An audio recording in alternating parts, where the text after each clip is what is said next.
Nung kino-conceptualize namin yung book, Aha. mas nandun talaga ako nagbatay sa kung paano ba magmumukhang parang Pilipino, no, Aha. yung mga characters. Kasi yung usapin kasi ng pag-illustrate para sa kultura ng Pilipino, edi mas maganda kung mukha talaga ang mga Pilipino, Mhm. mukha rin talaga yung kahit yung konting mga detalye sa libro, Right. sa background, nandoon yung kumbaga parang touch of Filipino culture. Mhm. So mas ganun yung naging batayan ko no nung kung paano dinesenyo yung libro.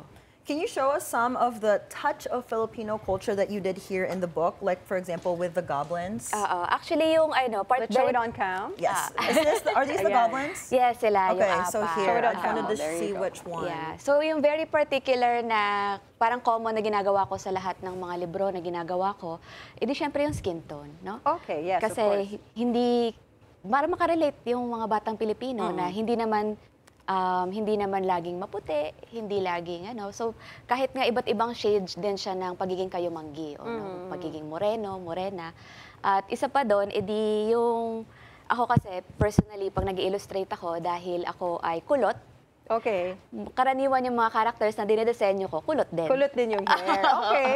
Kasi karaniwan, 'di ba, para iniisip lagi yung diretso ang buhok, Oo, gano'n. right, Pero madaming kulot sa Pilipinas eh, 'di ba? Kaya That's true. kaya Or mga straight, tas gusto magpakulot. Opo. Ako, Yeah, masaya yeah. naman ako sa pagiging kulot ko. Kaya ayun yung in-incorporate ko sa character design. And then particularly yung isang character, si Tito, ito yung parang tito siya. Okay. No? Ang binanggit lang kasi yung mahilig siya mag-music, mahilig siya sa, parang ano siya, probinsya, para siyang mahilig sa probinsya. Okay, Ganun. okay. So, nung dinesign ko yung character ni Tito, nisip ko sa probinsya, mga magsasaka, kaya yung little hat niya ay parang yung sombrero ng mga magsasaka. So, kahit yung ano niya, yung tsinelas niya, di naka-tsinelas siya, pero naka-medyas. Okay. So the characters are really, you illustrated them para magmukha talaga silang Yes. Pinoy.